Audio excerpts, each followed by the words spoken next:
Goeiemôre matrieks. Welkom in vanoggend se klas by die Wolkskool waar ons oor die tweede gedeelte van die endokriene stelsel gaan praat.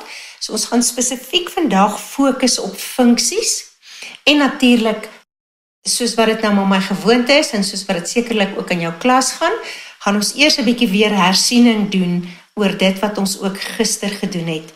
Want endokriene stelsel is eintlik so half 'n bietjie minder bekende deel, alhoewel ons van sommige hormone reeds kennis dra en min of meer iets weet. So kom ons kyk gou weer net na wat ons spesifiek vandag gaan doen. Ons gaan kyk na die ligging weer 'n keer vir hersiening, maar dan gaan ons nou ook kyk na die funksies van elke hormoon. En hier is al die hormone dan genoem waarna ons gaan kyk, en dan bly daar nou net môre hierdie deel oor die negatiewe terugkoppelingsdeel, wat dan die derde deel van die endokriene stelsel sal uitmaak. En volgens my ook die moeiliker deel, maar die mees belangrike deel vir punte, want baie van die punte word uit daai gedeelte gehaal. As ons gaan kyk na hierdie deel wat ons vandag en gister gedoen het, dan moet jy natuurlik die terminologie ken, en dan moet jy in staat wees om die verskillende endokriene kliere te kan benoem op 'n diagram, 'n mensdiagram, en natuurlik weet watter hormone word vrygestel, en dan soos ons vandag die funksies gaan doen. So kom ons kyk net gou 'n bietjie na die belangrike verskil tussen 'n endo en 'n eksokriene klier. En ek moet vir jou sê, daar's baie kliere wat beide geld as 'n endo, sowel as 'n eksokriene klier. En wanneer ons dan by die bepaaldes kom, sal ek tog jou daarop attent maak. So kom ons kyk gou weer, wat het ons gister gesê is 'n endokriene klier. En weer 'n keer, endo beteken binne, en kriene is sekreteer, so 'n klier wat na binne sekreteer. En hier het ons nou byvoorbeeld 'n klier wat uit baie selletjies natuurlik bestaan, klomp weefsel bestaan, en hierdie weefsel is almal weefsel wat hormone sekreteer. Hier is die bloedvate, klein bloedkapillaires wat tussen die selle voorkom, en dan word hierdie hormone vanaf hierdie sekreterende selletjies direk in die bloedstroom gestort, en dan word dit met die bloedstroom vervoer na die dele van die liggaam waar dit 'n bepaalde werk gaan doen. So, dis die belangrike deel daarvan. Terwyl 'n eksokriene klier is altyd 'n klier wat die sekresies wat gevorm word deur die selletjies met buise vervoer. En daai buise kan soos byvoorbeeld hier by die sweetklier, daar's die bondeltjie opgedraaide buisies van die sweetklier, waar sekresies dan nou gevorm word, en daai sekresies word dan nou hier met die sweetbuisie vervoer tot op die oppervlakte van jou vel, en dit kom as sweet na buite. So sweet is 'n sekresie wat met 'n klier wat 'n buisie het vervoer word. So dis 'n eksokriene klier. Die ander tipe eksokriene klier is waar jy byvoorbeeld epiteelselletjies kry wat so ingestilp is om hierdie eenvoudige kliertjie te vorm. En hierdie epiteelselle sekreteer dan een of ander stof. Dit kan byvoorbeeld 'n verteringssap wees, as hierdie nou in die maag is byvoorbeeld, dan kan dit vir ons maagsap sekreteer, en daardie maagsap word dan nou vervoer deur hierdie buisie, en op die ou einde beland dit in die binnekant van die orgaan, naamlik die maag. So, dit is die groot ding. 'n ander voorbeeld is natuurlik jou speekselkliere, en daai speekselkliere se sekresies word almal met behulp van 'n buisie in jou mondholte vrygestel. Dit het jy ook reeds geleer toe ons by vertering gekom het. En ek hoop jy kan sien dat die vak lewenswetenskappe en die verskillende dele van die liggaam en verskillende funksies uiteindelik as 'n geheel saamwerk. Niks gebeur eintlik op sy eie nie. Daar's absoluut koördinasie tussen alles, en daarom werk die senuweestelsel en die endokriene stelsel baie nou met mekaar saam om daai koördinasie, daai balans uiteindelik te handhaaf. Sodat enige iets wat van buite af gebeur en wat 'n invloed het op jou interne liggaam en jou interne omgewing, dat die senuweestelsel in samewerking met die endokriene stelsel dit vir ons kan regstel. Goed, die volgende skyfie hier is dat ons net weer kyk wat is 'n hormoon. En ek dink dit is belangrik dat julle sal onthou, soos ons gister ook in die videoetjie gesien het, hormone is chemiese stowwe. So ons praat van hulle as chemiese boodskappers. En hulle word in klein hoeveelhede deur 'n orgaan of deur 'n klier gesekreteer. Want ons het min hormone nodig. Ek gaan ook in môre se les vir jou wys wat gebeur soms as daar 'n wanbalans is, as daar te veel van die hormone is of te min, watter effek kan dit op jou liggaam hê. So 'n paar verrykendes gaan ons doen en dan sal jy dit ook verstaan. Dis belangrik dat jy sal weet dat hormone altyd op 'n plek gevorm word, maar dit werk nie op daai spesifieke plek nie. Dit word via die bloed vervoer na 'n ander deel in jou liggaam, wat ons 'n teikenorgaan noem, wat dan uit selle sal bestaan. Soos hier kan jy nou sien, hier is 'n sel van 'n klier, en hierdie sel sekreteer vir ons hormone, direk in die bloed. En nou beweeg dit deur die bloedvat, tot by die selle wat as teikenselle bekend staan. Nou, ons het ook gister gesê, dat daar's baie reseptore by betrokke, maar daardie detail hoef jy nie te ken nie, maar dit maak tog sin, as jy kan sien dat die hormone by die korrekte selle uitkom, op grond van daai selletjies daar, wat as reseptore vir dit ontvang eintlik daai hormoon, en dan kan dit deur daardie selle gebruik word. So dis hoekom ons gister dit gesê het, maar soos ek sê, vir eksamendoeleindes is dit heeltemal te veel inligting, maar dit is net interessant om dit wel te weet. Goed, so dit is dan die belangrike deel van hormone. So nou kan ons gaan kyk na die endokriene stelsel weer, en ek sê weer onthou, jou endokriene stelsel werk baie nou saam met jou senuweestelsel, en veral sal jy sien die autonome gedeelte van die senuweestelsel. So ek wil net weer hierdie skets vir jou hier opsit, sodat ons net seker maak jy weet waar al hierdie verskillende kliere lê wat jy moet ken. Jy weet nou die hypothalamus lê dan nou hier binne in die brein, en dan gaan die hypothalamus oor daar in die hypofise, wat onder hom lê, of die pituitêre klier. Selle naam, of liewer, kliertjie, twee verskillende name, jy kan enige een gebruik. As ons gaan kyk na die hormone van die hypothalamus, dan is dit ADH en oksitosien. Die hormone van die hypofise is die groeihormoon, tiroïedstimulerende hormoon, follikelstimulerende hormoon, lutealhormoon en prolaktin.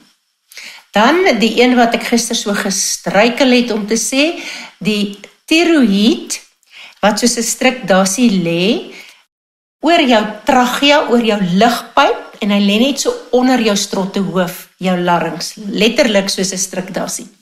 Goed, en dan gaan ons kyk na die byniere of die adrenale kliere, daar is hulle tweeetjies, en die hormoon adrenalien en aldosteroon.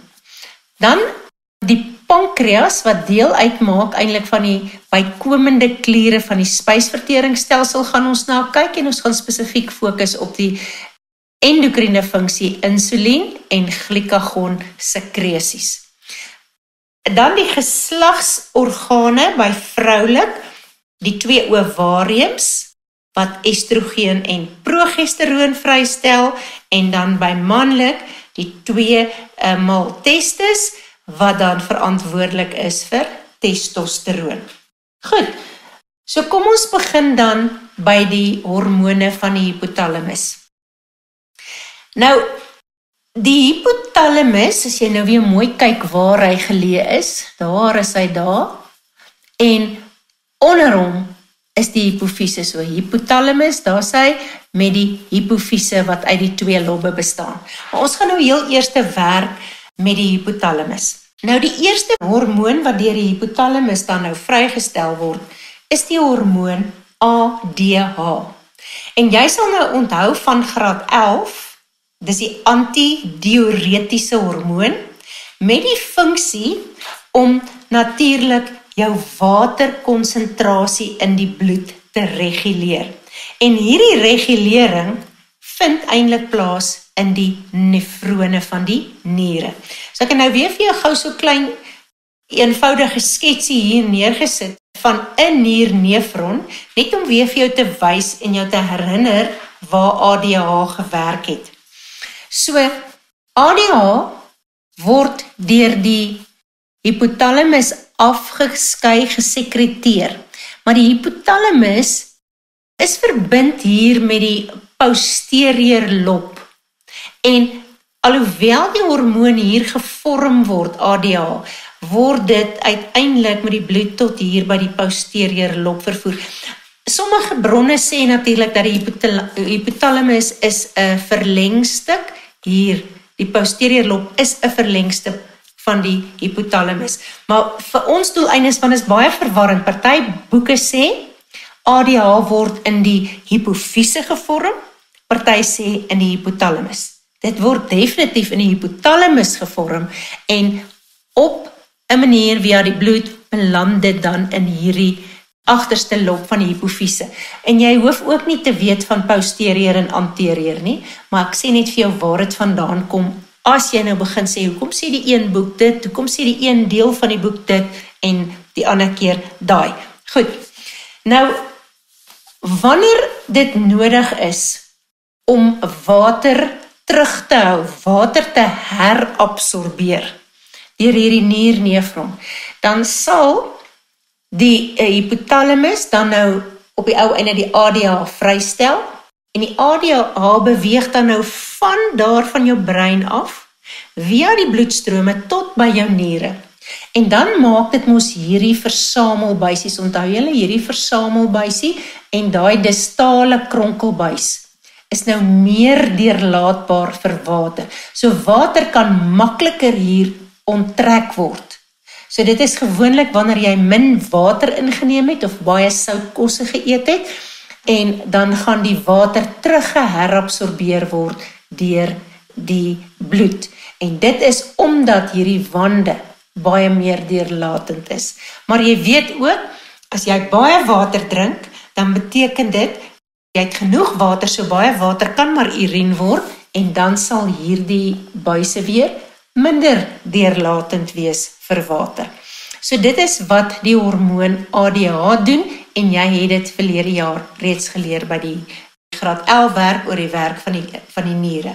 Goed, maar kom ons kyk dan nou watter hormoon het ons nou nog wat hier by die hypothalamus vrygestel word, en dit is die hormoon oksitosien.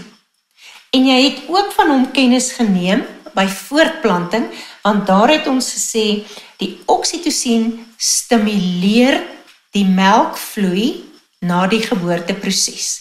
Met ander woorde, dat daai melkproduksie, wat nou gevorm is, dat daar 'n vloei van melk is vir daardie baba om dan te kan drink. Goed, so dit is dan daai gedeelte. Kom ons gaan kyk dan nou na die volgende hormoonklier, die pituitêre klier, of ons praat ook van dit as die hipofise. So daar is hy nou, ons gaan niks sê nie, jy hoef net te weet, dat die hipofise word ook nogal beskou as die meesterklier. Want die hipofise het 'n endokriene funksie, waar daar 'n wanbalans is, gaan die hipofise sekere hormone vrystel, en andersins werk dit ook om die autonome senuweestelsel saam met die hypothalamus in werking te stel. Goed, kom ons kyk na die verskillende hormone wat hier is. Die eerste een is die groeihormoon. Nou, die hormoon doen presies wat hy sê. Jy word as 'n klein babietjie gebore, en nou is jy al 'n lang of 'n sterk, groot, jong man of jong meisie, En in die tussentyd was dit hierdie groeihormoon wat, en natuurlik jou gene, moenie jou genetiese samestelling weggooi nie, né?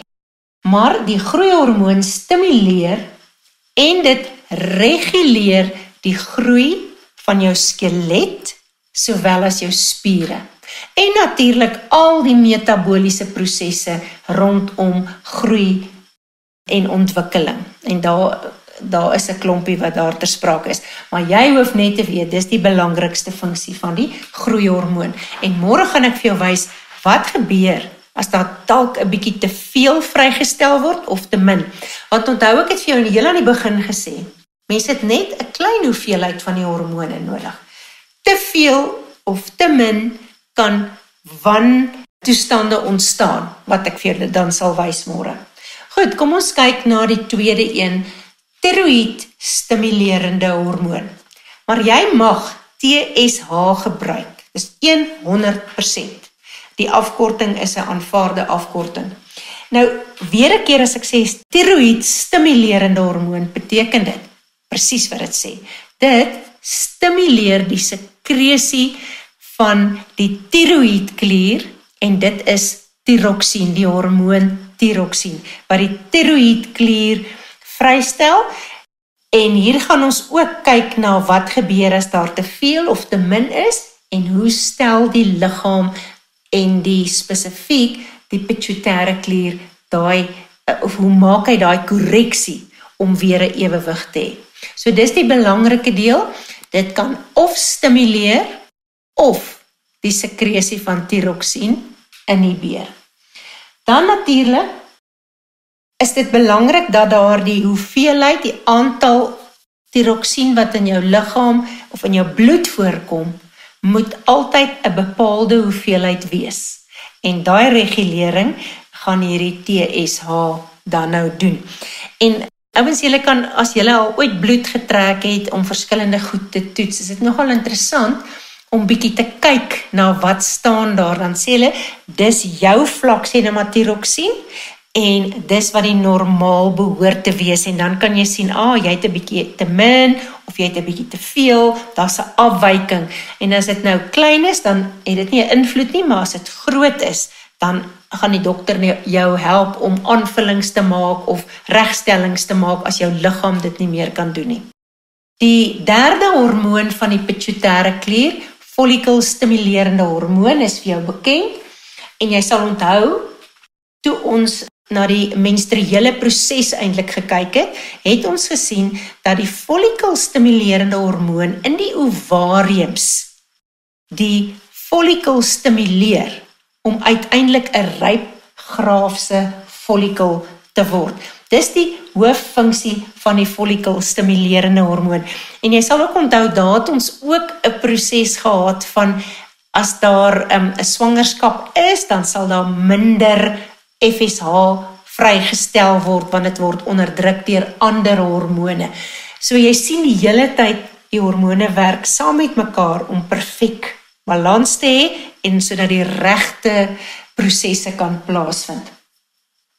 Goed, luteale hormoon of LH het ons ook geleer by die voortplanting en ons het gesien dat die eerste belangrike funksie van die LH is dit laat ovulasie plaasvind. Met ander woorde, daar waar die graafse follikel daai ryp ovum vrystel.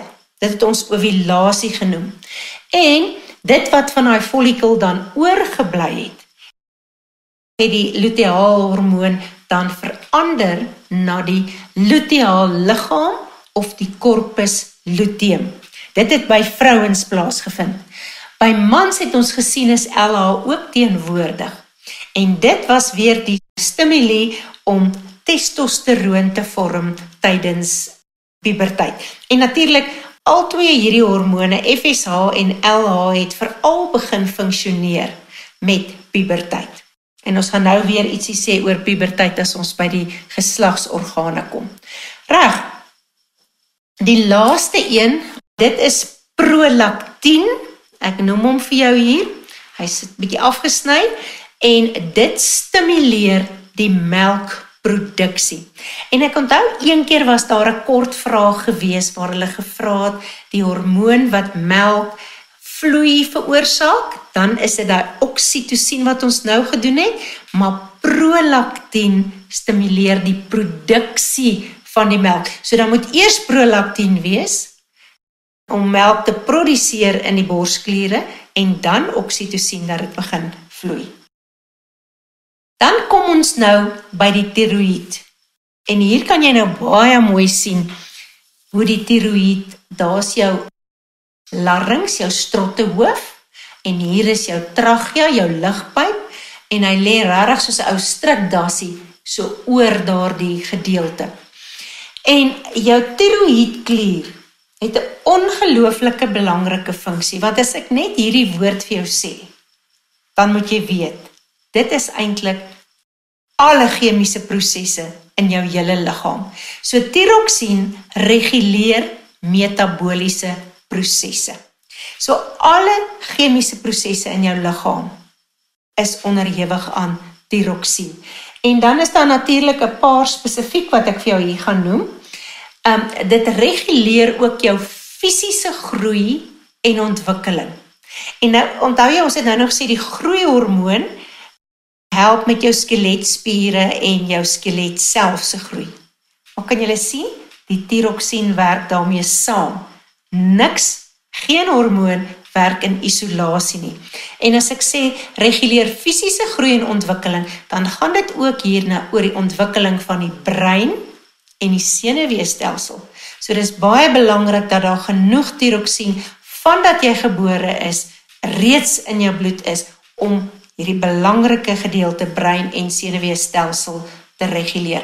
Dan natuurlik ook jou kardiovaskulêre stelsel, jou bloedvate en jou hart se ontwikkeling is absoluut deel van die fisiese groei en ontwikkeling, en dan ook verhoog dit die respirasie tempo. So dis wat die normale funksie is. Wanneer daar te veel of te min is, dan beteken dit van hierdie goed gaan of ooraktief wees of onderaktief wees, en môre sal ek vir jou 'n paar gebreke gee, sou dit gebeur. Reg, dan kom ons by die pankreasklier met die eilandjies van Langerhans, wat ook vir jou bekend is, want jy het hom ook reeds by voeding in graad 11 gedoen, en natuurlik, as ons gaan kyk na die pankreas, is hy 'n ekso, sowel as 'n endokriene klier. En ek het juist vir jou hier ingesit, die pankreasbuis, en daar open daai pankreasbuis, as jy nog onthou van graad 11, saam met jou galbuis, open dit hier in jou duodenum. En die pankreasbuis vervoer die sekresies wat pankreassap gevorm het. Met ander woorde, die verskillende ensieme en vloeistowwe wat voorkom in die pankreasbuis, wat hier help met vertering. So dis die eksokriene funksie. By endokriene funksie fokus ons op die pankreas, spesifiek die eilandjies van Langerhans.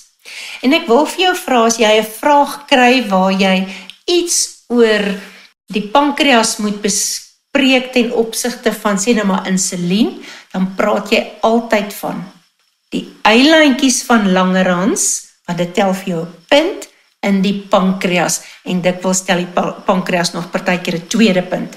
So, wees absoluut seker dat jy albei noem, pankreas en die eilandjies van Langerhans.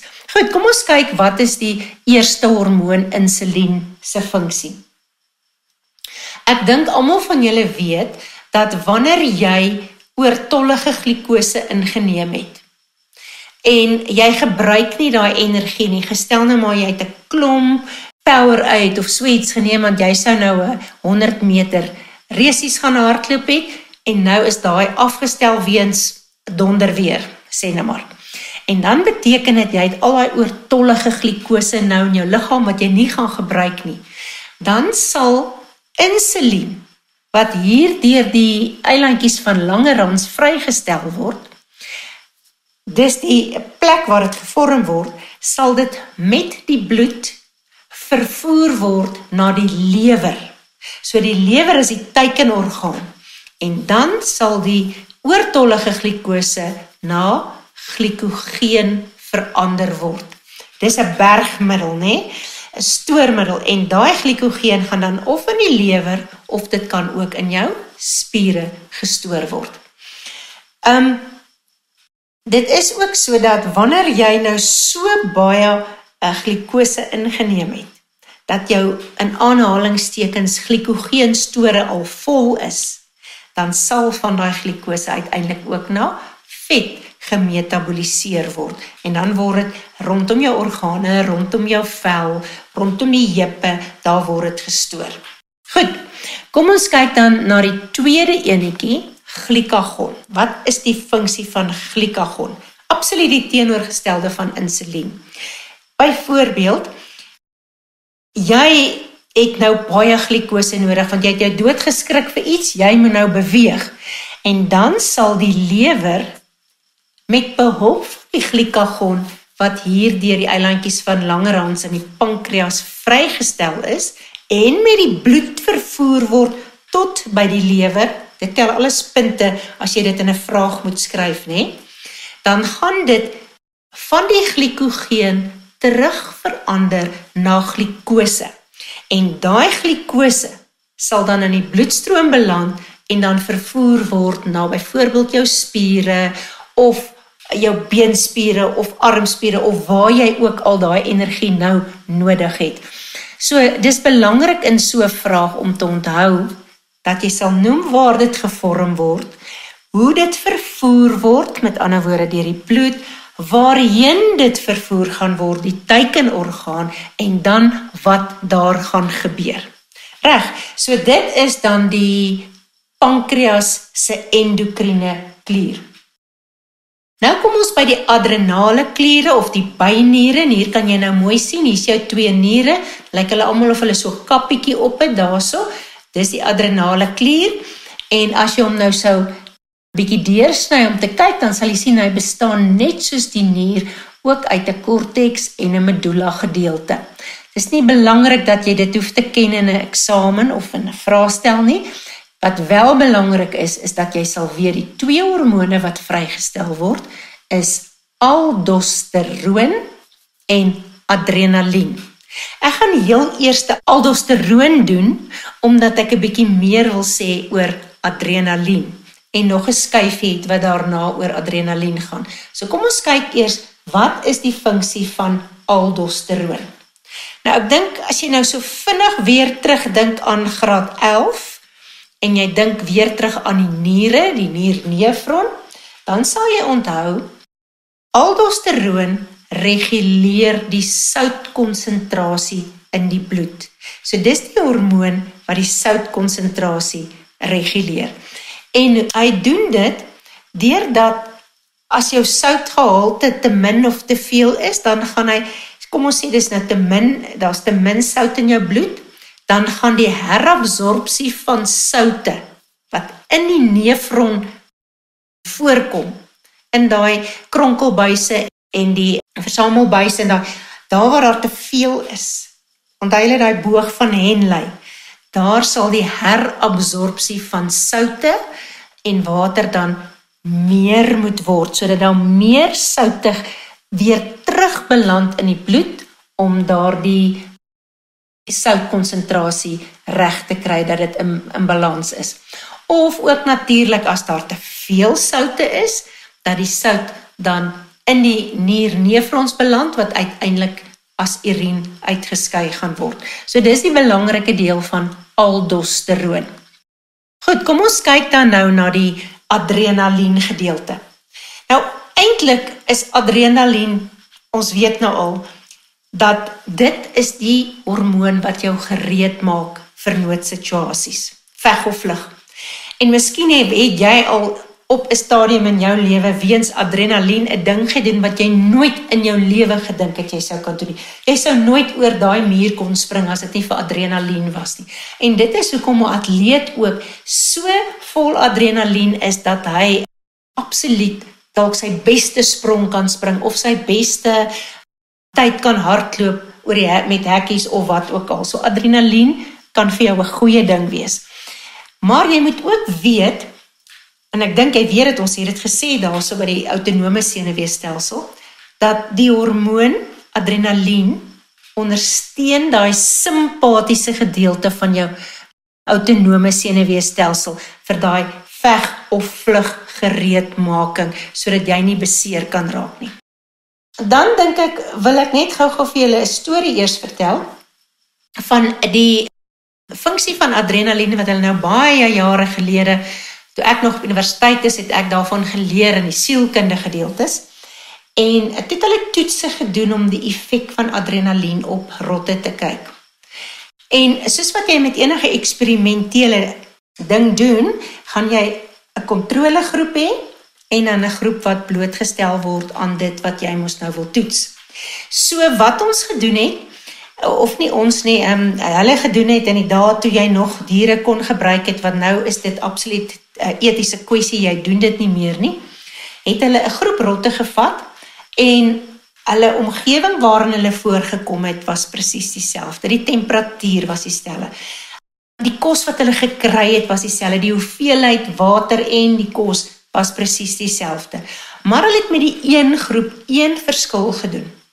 Hulle het op 'n tydperk nie beplan nie spesifiek nie, enige tyd van die dag of nag, het hulle soos 'n klokkie gehad wat hulle dan gelei het met 'n baie skril geluid. En jy weet nou ook self dat wanneer iemand agter jou, sê nou maar, jou skrik maak, dan skrik jy jou mors dood. So adrenalien kom vrygestel. So elke keer as daai klokkie gelei het dit veroorsaak dat daai muise adrenalien vrygestel het. En jy weet, omdat dit nie 'n reëlmatige ding was wat elke 3 uur of so wees nie, is daai rotte eintlik die hele tyd wag hulle vir die volgende geluid. En jy weet self ook, as jy partykeer weet jy gaan nou 'n skoot klap en byvoorbeeld by die atletiek, jy wag eintlik, maar laat daai skoot klap en skrik jy jou in elk geval mors dood. En dis nou presies wat met daai muise gedoen het. En toe het hulle nou na die tyd, na 'n sekere tydperk, die muise bymekaar gebring en bietjie 'n vergelyking gemaak. En dies wat nou in die rustige omgewing was, pragtige vet, blink, mooi rotte. As 'n rot nou mooi kan wees, nee. Terwyl die wat blootgestel was maar, hulle hare was dof, hulle hare het begin uitval, en toe het hulle nou besef, dat jy kan nie die hele tyd net op adrenalien funksioneer nie. So, daardie te veel adrenalien is nie goed vir 'n ou nie. En ek gaan nou ook vir jou sommer net sê, of ek gaan dit sommer nou doen, dat wanneer jy blootgestel word aan stres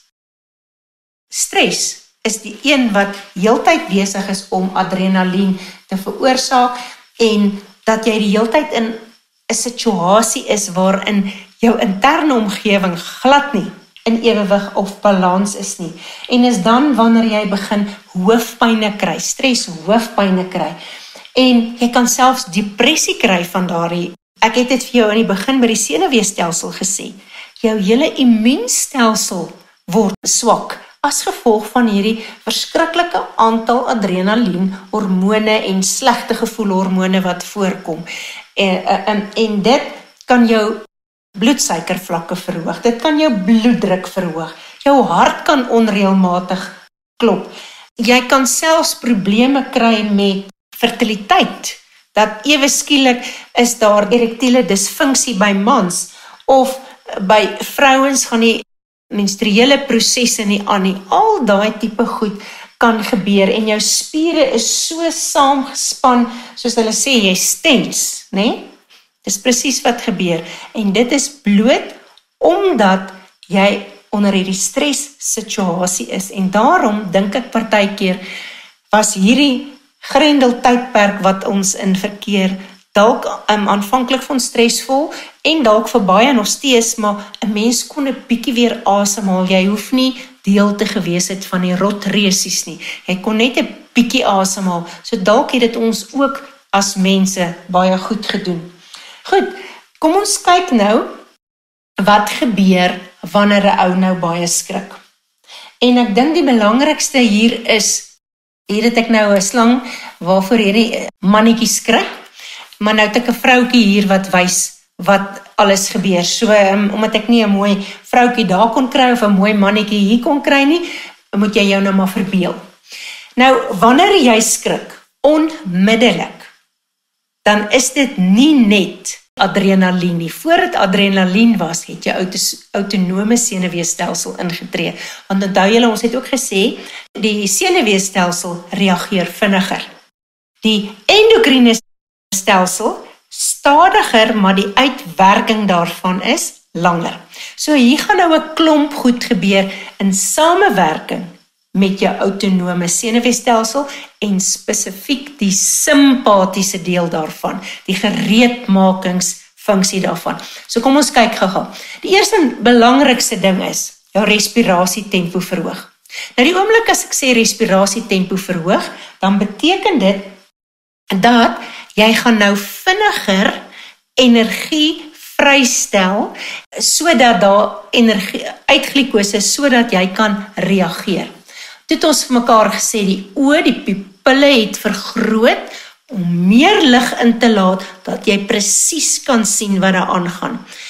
Soos wat ek altyd sê, ouma van Rooikappietjie, kom is jou oë so groot om beter te kan sien, my kind. En dis wat hier gebeur. Goed, dan natuurlik is jou brein nou in verhoogste versnelling wat daar is. En die waarnemings word gemaak en jou autonome senuweestelsel se simpatiese deel sal onmiddellik impulse na die adrenale kliere stuur.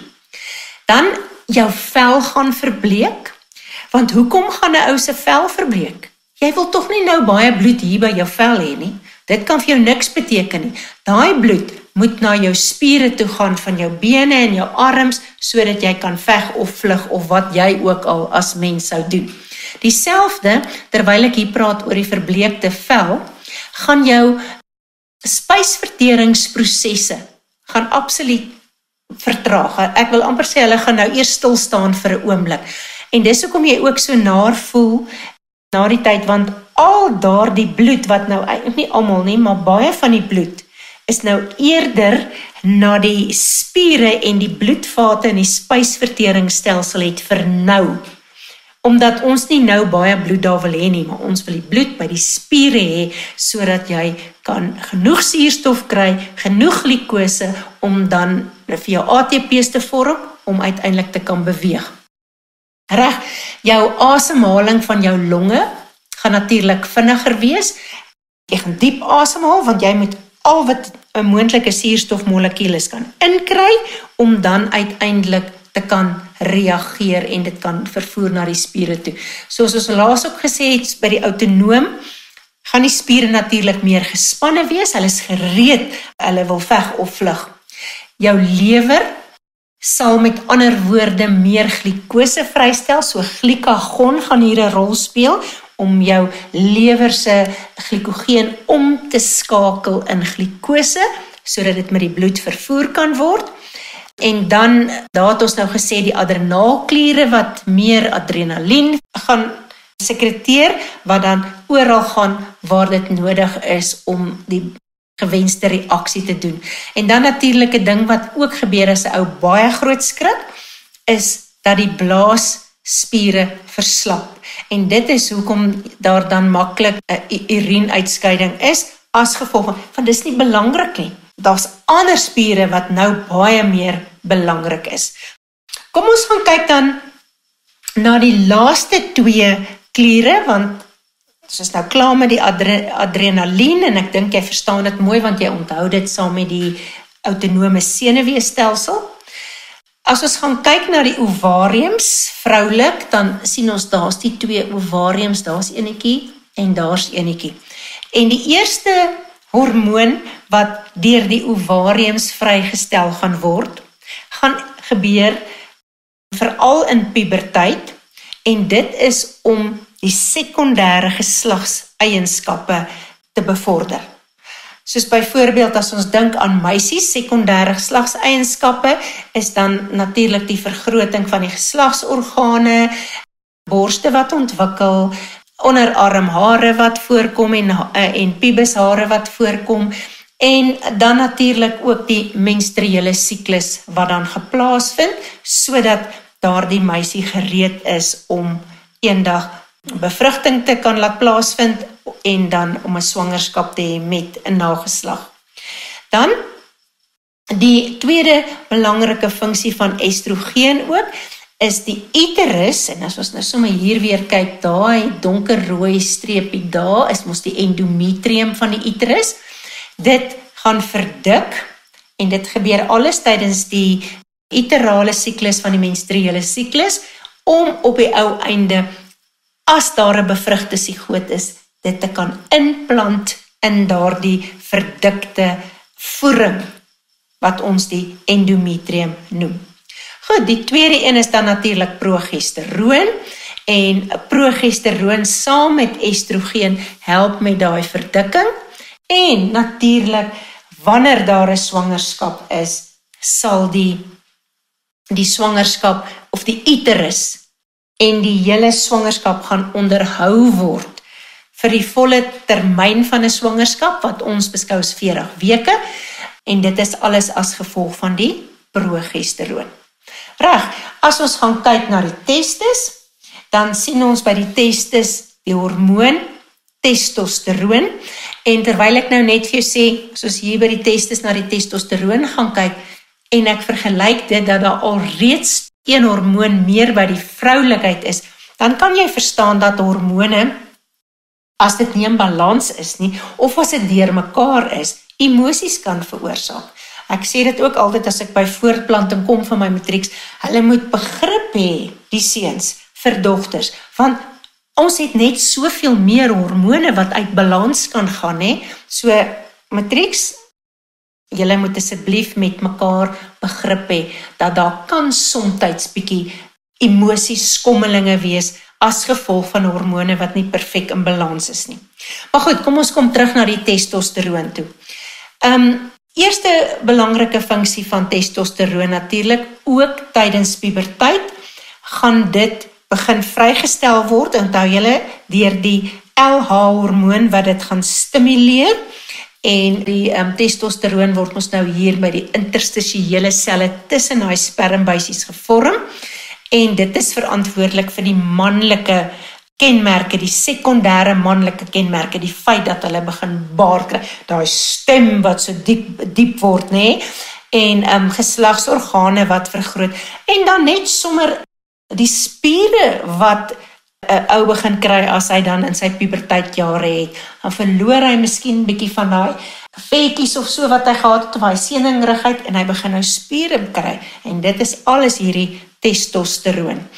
En dan natuurlik is testosteroon ook verantwoordelik om die voortplantingsorgane te onderhou tydens die leeftyd van daardie betrokke man. Goed, natuurlik die spermproduksie wat gestimuleer word, né? Genoeg spermselle word gevorm sodat daar 'n moontlikheid is uiteindelik van 'n bevrugting tydens voortplanting. Testosteroon is ook verantwoordelik vir die libido of die voortplantingsdrang wat daar by manlike persone, wel by vroulike persone ook voorkom natuurlik, né? Dis nie net maar testosteroon spesifiek. Julle het nou na al die verskillende organe gekyk, die kliere gekyk, wat as endokriene kliere beskou het, en jy moet dus weet waar lê dit, wat ter hormoon word vrygestel, en wat is die funksies van daardie hormoon. As jy dit onder die knie het, nou ja, dan het jy al 'n hele klomp punte wat in die vraestelsel voorkom. Goed, dan sê ek vir julle weer eens, dankie dat julle na my geluister het, en dan gaan ons dan môre die laaste gedeelte van die endokriene kliere doen, en sterkte vir die res van die dag, en totsiens.